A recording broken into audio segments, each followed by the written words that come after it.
চিকিৎসক ভাইরা সবার প্রতি রইল সালাম। আসসালামু আলাইকুম। আপনারা দেখতেছেন আমি একটি থার্মোমিটারের পিছনে সুতো দিয়ে ভালো করে বেঁধতেছি।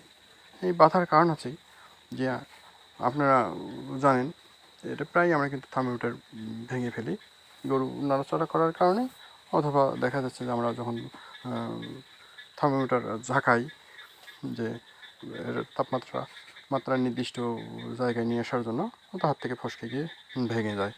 তো আমারও অনেক এই যাবৎকালে ভেঙে ফেলছি। তো এই থেকে মনে হলো না একটা উপায় বের করা দরকার। এই জন্যই মূলত আমি থার্মোমিটার ঠিক শেষে সুতো দিয়ে বেঁধে আর একটি অংশ হাতের সঙ্গে আমার লাগানো থাকে।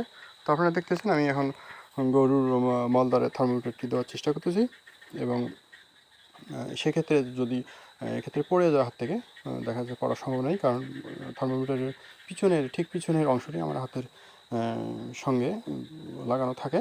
তো সেক্ষেত্রে পড়লেও ভাঙার সম্ভাবনা নিতান্তই কম। তো এখন আমি অলরেডি থার্মোমিটারটি গ্র্যাভিটির মালদারি দিয়েছি, এবং এক্ষেত্রে আমি আসলে থার্মোমিটারটি ধরে নাই, আমি লেসটি ধরে আছি যেন লেসটি নড়াচড়া করে আমার গায়ে ময়লা লাগাতে না পারে।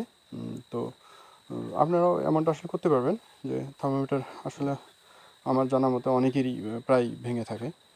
আর এমন সময় অনেক সময় ভেঙে যায় যে ওই সময় থার্মোমিটার না থাকার কারণে ওই দিন আমাদের আসলে অন্যান্য ক্ষেত্রে চিকিৎসা করার অনেকের পক্ষে কষ্ট হয়ে ওঠে। তো আপনারা দেখতেছেন যে থার্মোমিটার এখন ওখানে আছে।